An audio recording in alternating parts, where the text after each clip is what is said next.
नमस्कार। चलिए आज बात करते हैं उन अदृश्य खतरों की जो हमारी डिजिटल जिंदगी में हर पल, हर जगह छुपे हुए हैं। ये एक ऐसी दुनिया है जहां सबसे मजबूत ताला भी एक छोटी सी मासूम सी लगने वाली गलती से टूट सकता है। जरा एक पल के लिए सोचिए, क्या ऐसा हो सकता है कि सिर्फ एक फोन कॉल आए और किसी का पूरा बैंक अकाउंट खाली हो जाए? सुनने में किसी फिल्म की कहानी लगती है ना? लेकिन ये आज की डरावनी हकीकत है। और ये होता कैसे है, आज हम इसी को समझने वाले हैं। और देखिए, यही यही आज की हमारी पूरी बातचीत का सबसे जरूरी हिस्सा है। साइबर क्राइम टेक्नोलॉजी का कम और इंसानी दिमाग का खेल ज्यादा है। ये अपराधी आपके फोन या लैपटॉप की कमजोरी नहीं ढूंढते, वो हम इंसानों की भावनाओं का फायदा उठाते हैं, हमारे भरोसे का, हमारे डर का और हमारी जल्दबाजी का। तो फिर चलिए सबसे पहले उन्हीं तरीकों को देखते हैं जिनमें कोई कॉम्प्लिकेटेड हैकिंग नहीं होती, बल्कि सिर्फ बातों के जाल में फंसाकर, भरोसा जीतकर लोगों को शिकार बनाया जाता है। सोचिए, आपके पास एक फोन आता है, सामने वाला कहता है, अरे मैं रमेश बात कर रहा हूं, आपके दोस्त सुनील ने नंबर दिया। आप बातचीत में लग जाते हैं। तभी एक और कॉल आती है। पहला कॉलर कहता है, अरे वाह, सुनील भी लाइन पर आ गए, जल्दी से कॉल को मर्ज कर दीजिए। और बिना सोचे समझे कॉल मर्ज हो जाती है। लेकिन वो दूसरी कॉल सुनील की थी ही नहीं, वो थी आपके बैंक की ऑटोमेटेड ओटीपी कॉल। और अब स्कैमर ने वो ओटीपी सुन लिया है। बस एक पल की चूक और खेल खत्म। अच्छा, अब एक और तरीका देखिए। फोन आता है, सर आपके बैंक से बात कर रहे हैं, केवाईसी अपडेट करना है। बस अपने फोन से ये एक कोड डायल कर दीजिए, *401, और उसके आगे हमारा नंबर। जैसे ही कोई ये कोड डायल करता है, बस हो गया काम। उस इंसान की सारी इनकमिंग कॉल्स, जिसमें बैंक के ओटीपीज भी शामिल हैं, वो सब उस अपराधी के नंबर पर फॉरवर्ड हो जाती हैं। अब उसे आपका कोई भी पासवर्ड रीसेट करने के लिए सिर्फ ओटीपी चाहिए, जो सीधा उसके फोन पर आएगा। तो ये तो हुई एक-एक करके होने वाली धोखाधड़ी की बात। पर अब जरा बड़ी पिक्चर को देखते हैं। ये जो हम दिन भर मुफ्त की ऐप्स इस्तेमाल करते हैं, क्या कभी सोचा है कि इनकी असली कीमत क्या है? जरा इस लिस्ट को देखिए, दिमाग घूम जाएगा। ये सिर्फ एक ऐप फेसबुक का डेटा है। आपकी लोकेशन, आप क्या खरीदते हैं, आपकी सेहत कैसी है, आपकी तस्वीरें, आपके दोस्त कौन हैं। इतना ही नहीं, आप क्या सोचते हैं, किस धर्म को मानते हैं, और हाँ, आपकी आवाज़ भी रिकॉर्ड हो रही है।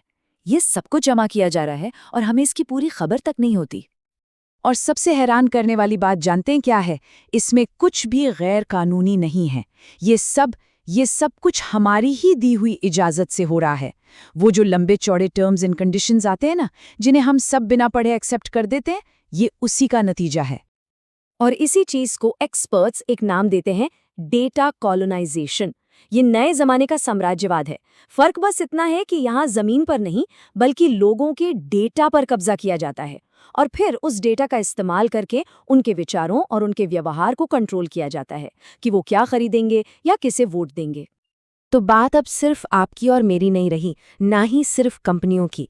ये खेल अब और भी बड़ा हो चुका है। जब हैकिंग का इस्तेमाल अपराधी नहीं, बल्कि देश एक दूसरे के खिलाफ करते हैं। साइबर स्पेस आज की दुनिया का नया जंग का मैदान है। स्क्रीन पर जो दिख रहा है ना, ये कोई हॉलीवुड मूवी का सीन नहीं है। ये असल खतरे हैं जिनका सामना आज देश कर रहे हैं। किसी देश के पावर ग्रिड को बंद कर देना, जैसा यूक्रेन में हुआ। या सोचिए, भाखड़ा नांगल जैसे बड़े बांध के गेट खोल दिए जाएं, या पूरे देश का बैंकिंग सिस्टम ही ठप कर दिया जाए। ये साइबर हमले किसी भी देश को घुटनों पर ला सकते हैं, बिना एक भी गोली चलाए। और इस मैदान में अगर दो बड़े खिलाड़ियों की बात करें, तो एक तरफ रूस है, जिसे दुनिया की सबसे बड़ी ऑफेंसिव हैकिंग ताकत माना जाता है। वो यूक्रेन पावर ग्रिड जैसे विनाशकारी हमले करने में माहिर हैं। तो दूसरी तरफ चीन है, जो लगातार बड़े पैमाने पर हमले करने के लिए जाना जाता है। और उसके निशाने पर खास तौर पर भारत और अमेरिका का इंफ्रास्ट्रक्चर रहता है। और अगर आपको लग रहा है कि खतरे बस यहीं तक थे, तो रुकिए, क्योंकि अब हम भविष्य की बात करने वाले हैं। एक ऐसी टेक्नोलॉजी जो हमारी आज की पूरी डिजिटल सुरक्षा की दीवार को ही गिरा सकती है। और इसका नाम है क्वांटम कंप्यूटिंग। बहुत आसान शब्दों में समझिए, आज हमारी सारी डिजिटल सुरक्षा एक डिजिटल ताले पर टिकी है, जिसे एन्क्रिप्शन कहते हैं। एक ताकतवर क्वांटम कंप्यूटर उस ताले को, चाहे वो कितना भी मजबूत क्यों ना हो, मिनटों में नहीं बल्कि पलक झपकते ही तोड़ सकता है। चाहे वो ताला बैंकिंग का हो, सरकारी राज का हो या हमारी निजी बातों का। और इस टेक्नोलॉजी को बनाने की रेस पूरी दुनिया में लगी हुई है। इस रेस में कौन कहाँ खड़ा है, ये देखिए। चीन $15 बिलियन के भारी भरकम निवेश के साथ बहुत बहुत आगे है, जबकि भारत और दूसरे देश अभी काफी पीछे हैं। और ये खतरा अब सिर्फ थ्योरी में नहीं है, ये दरवाजे पर दस्तक दे चुका है। चीन ने तो ये दावा भी कर दिया है कि उसने RSA 2048 एन्क्रिप्शन को तोड़ लिया है। आपको बता दूं, ये वही डिजिटल ताला है जिस पर पूरी दुनिया का बैंकिंग सिस्टम टिका हुआ है। ये खतरे की घंटी है जो बहुत जोर से बज रही है। तो इतनी सारी बड़ी बड़ी डरावनी बातें सुनकर सवाल उठता है कि भाई एक आम इंसान क्या करे। चलिए अब वापस आते हैं उन चीजों पर जो हमारे हाथ में हैं। अपनी डिजिटल दुनिया को सुरक्षित रखने के लिए हम क्या कर सकते हैं? तो सबसे पहली चीज है अपनी सोच बदलना। ये मानकर चलना कि मेरे साथ ऐसा नहीं हो सकता, आज के दौर की सबसे बड़ी गलती है। सच तो ये है कि हम में से हर कोई किसी न किसी स्तर पर शिकार बन चुका है। बस फर्क इतना है कि कुछ को ये पता है और कुछ को नहीं।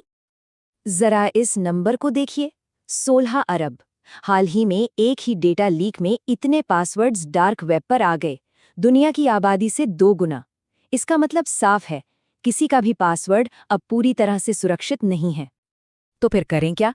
ये 5 स्टेप चेकलिस्ट एक बेहतरीन शुरुआत है। पहला, अपने सारे जरूरी अकाउंट्स खासकर व्हाट्सएप पर 2 फैक्टर ऑथेंटिकेशन जरूर ऑन करें। दूसरा, अपने फोन की ऐप्स परमिशन को समय समय पर चेक करते रहें। तीसरा, अपनी लॉक स्क्रीन पर SMS या OTP को दिखने से रोकें। चौथा, हो सके तो eSIM का इस्तेमाल करें ताकि कोई आपकी सिम बदलकर फ्रॉड न कर सके। और आखिर में haveibeenpawned.com पर जाकर जरूर चेक करें कि कहीं आपका ईमेल और पासवर्ड किसी डेटा लीक का शिकार तो नहीं हुआ है। और आखिर में बस एक सवाल खुद से पूछने वाला है कि हमारे हाथ में जो ये फ़ोन है, क्या वो सिर्फ बात करने की एक मशीन है या हमारी पूरी जिंदगी की मास्टर चाबी बन चुका है? इसका जवाब ही तय करेगा कि हम अपनी डिजिटल सुरक्षा को कितनी गंभीरता से लेंगे। बहुत कुछ है सोचने को। शुक्रिया।